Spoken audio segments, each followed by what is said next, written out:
Witchcraft is not new, you know what I'm saying? Witchcraft has been around, the occult has been around since the beginning of time. So my parents, they never forced me to believe in any religion. I wasn't forced to go to church.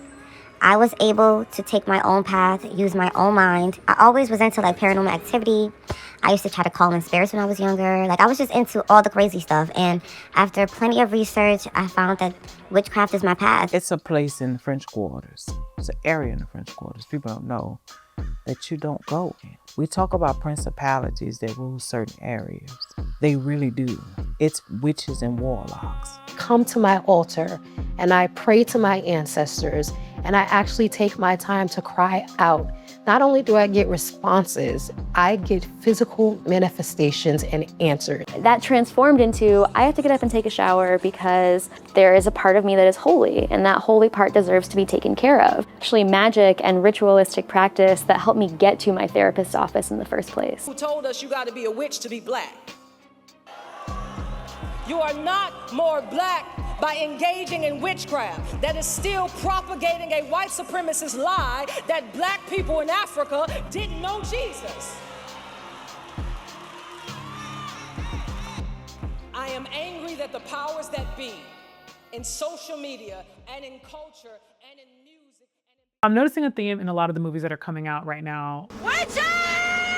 Well, actually in the last year. Witchcraft! Sorcerer! So you have Wicked, December 2024. You have Sinners, which was highly anticipated earlier this year. And then of course Him, which is produced by Jordan Peele. Not the same as written and directed, but produced by Monkey Paw Productions. And they're all dealing with the demonic, the occult. Witchcraft has always been popular. So over the time that these films have come out, I would consider these to be kind of core blockbusters. People are really starting to feel disempowered, disenfranchised, disillusioned, people feeling like they are out of control.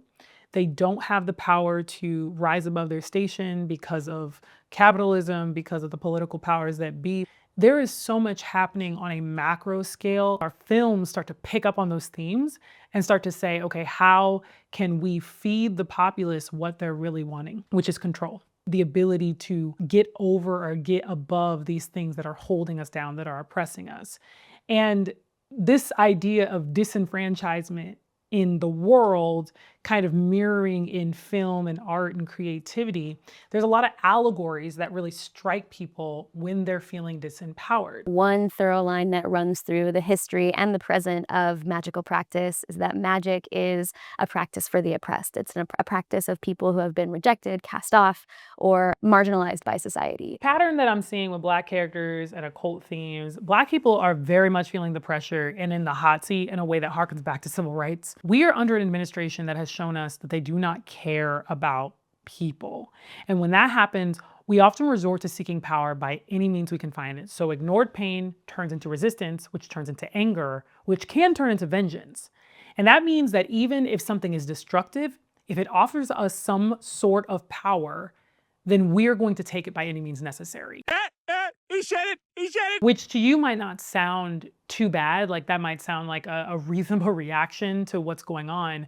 But when it shows up in media, a lot of the propaganda of film and television often encourages people to take matters into their own hands. It encourages people to destroy or to go after those who are their oppressors. You ever heard of invoking the spirit? Black magic. We can make things happen. I mean, this is it. This is real.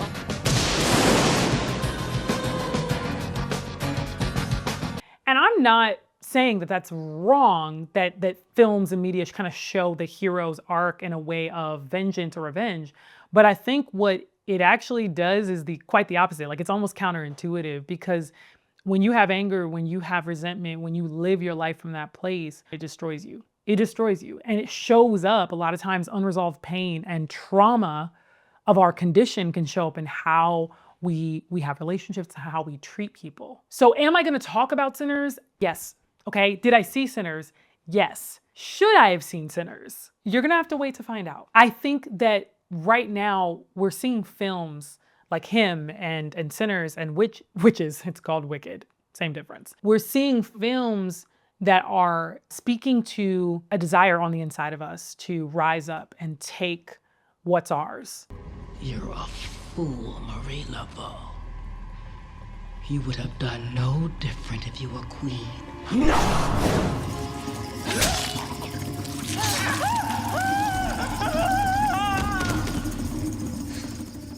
Out with the trash. Give Papa my regards. But that's also an indication of just how powerless we feel and just how broken that many of us are by the circumstances that we find ourselves in. My goal is always to lend my voice to a conversation when I think it's gonna add a different value. When it comes to movies on the channels that I discuss, of course, your feedback is super important to me, right? I mean, there's movies coming out all the time on so many different streaming services, and you guys are good about letting me know what I should be paying attention to. But obviously, one of my main goals is gonna be dealing in diverse representations, films that do not just follow along stereotypical lines. I'm also super interested in things that are unique in their perspective, things that don't just sit in the same kind of tropey or linear storytelling. I love discussing those types of things. I like discussing things that deal in identity politics because I think those wars that are happening every single day are really important to discuss and to find common ground within. I always am arguing though that we should be able to have differing viewpoints and not hate each other. So that's a big part of my channel as well. So I'm always looking for topics that make it so we can have a good, well-rounded conversation and not just one where we fall into our normal echo chambers. I think that's the rule of the strongest debaters is people who can say like, I know what many people think about this, and here's how I came to my own conclusion. I'm not a huge fan of just jumping on trends. Like, I'm not gonna make content just about every single thing that's happening because let's be honest, there's so much noise.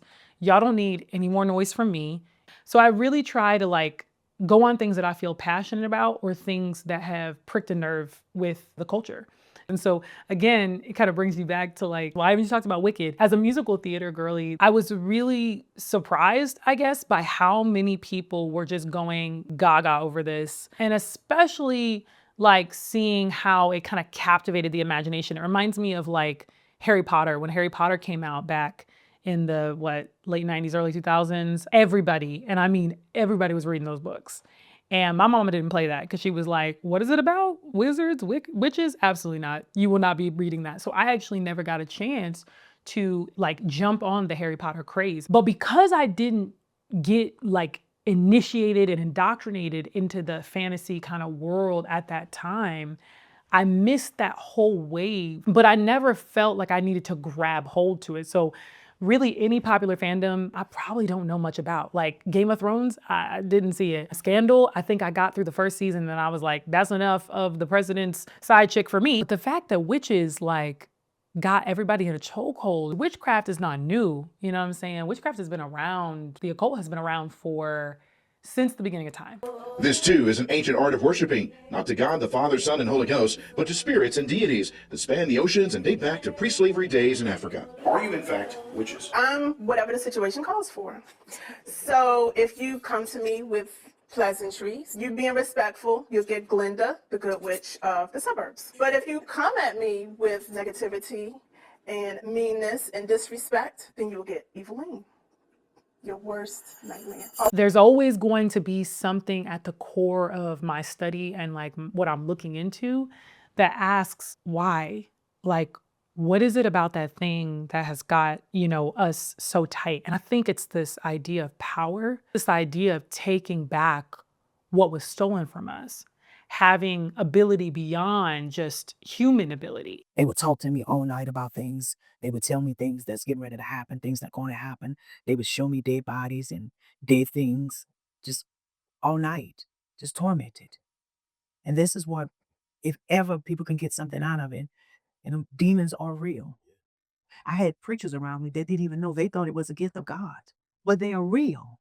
And they come in by invite. And to me, that's super fascinating to discuss versus maybe just a movie or just a show that's popular. And one thing that I try to say pretty often is that I am a believer in Jesus Christ. I am a follower of Christ. I am a Christian. These are things that are core to my identity as a person. But I'm not just going to let myself sit in a space of just the Christian belief. I want to hear other perspectives and other ideologies, because I can't really strengthen my own if I don't know what other people think and if I don't wrestle with the perspectives of other arguments. There's a lot of intentionality that is missing from social media, and I don't consider myself an influencer as much as a curator, right? I want to curate a community around films that are well done and that are diverse in the way that they portray themselves. And so if I'm not prayerful about those things, it's hard to think deeply about those things. The whole goal of the channel is not argument and controversy. The goal of the channel is reconciliation. It's coming together to make the stuff that we want to see, and being communal about the media intake that we have. It's very much about consciousness around media. And so my hope is that when I do discuss the movies that you guys are clamoring for, that we can discuss and provide each other opportunity to be empowered without destroying ourselves. So thank you for rocking with me, as you always do. Thank you to my Patreon. We have a movie club coming up. I would love for you guys to join the Patreon. You can do so for free. You can also throw a couple dollars my way and join for $5. We'll be doing some movie club watching together, and also having a discussion live, just to chat about what we watch. So I would love to see you guys in that video, but I will see you in the next one. Bye now.